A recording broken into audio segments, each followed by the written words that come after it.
Ma'am मेरा baby दिन में 5 से 10 मर्तबा स्टूल पास कर देता है, अभी वो सिर्फ़ 7 दिन का है, ये एक साथ स्टूल क्यों नहीं पास कर रहा? मैं तो नैपी चेंज कर के थक चुकी हूँ। ये नॉर्मल है या सिर्फ़ मेरे बेबी के साथ हो रहा है?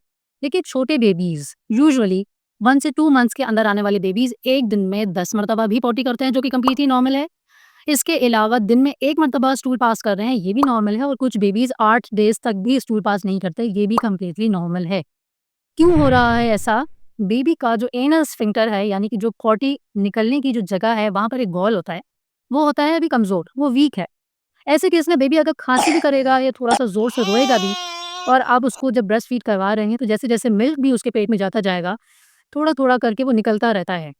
तो ये अभी उसके अपने होल्ड में नहीं है कि वो कंट्रोल कर सके अपने स्टूल को, पहली बात।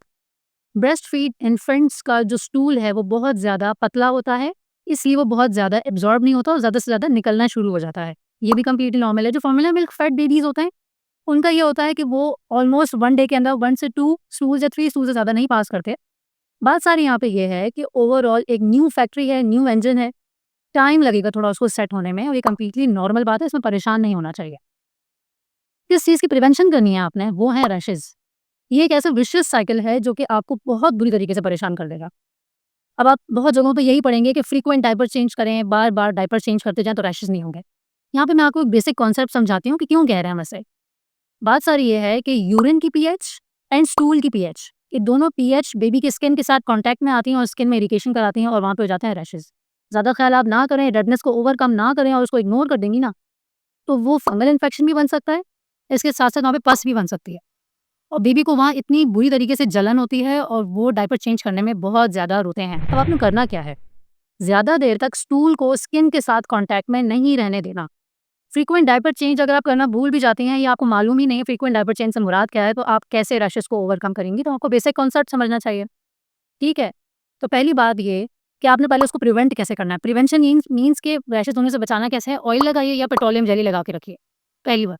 दूसरी चीज़, अगर हो गए हैं रैशेज़ तो ज़िंक ऑक्साइड किसी भी ट्यूब में हो, चाहे वो सूडो क्रीम हो या कोई और रैश की क्रीम हो, ज़िंक ऑक्साइड का होना बहुत ज़्यादा ज़रूरी है। वो लगाइए, उससे बहुत हद तक ठीक हो जाता है रैशेज़। अगर कैंडिडियासिस यानी फंगल इन्फेक्शन हो गया है या पस जनरेट हो चुका है, बहुत ज़्यादा थोड़ा डिग्री तक रैशेज़ चले गए हैं, तो उस केस में हम स्टीरॉयड क्रीम देते हैं, लेकिन वो आपने खुद से नहीं इस्तेमाल करनी होती। हाइड्रोज़ोल बहुत ज़्यादा लोग बिल्कुल ओवर द काउंटर लेके यूज़ कर रहे होते हैं, ये गलत बात है। तो ये बहुत बेसिक इन्फॉर्मेशन है, इन सब का ख़्याल करें, अवेयर कीजिए न्यू मॉम्स को। इसके अलावा अगर अपने बेबी से रिलेटेड स्पेसिफिक कोई इन्फॉर्मेशन चाहते हैं, वन ऑन वन कंसल्टेशन मैं करती हूँ थ्रू व्हाट्सएप। और दूसरी चीज़, अगर आप डिटेल में इन्फॉर्मेशन चाहते हैं इन तमाम चीज़ों की regarding rashes, regarding food, regarding milestones, तो यूट्यूब पे डिटेल मैंने वीडियोज़ बनाई हुई हैं।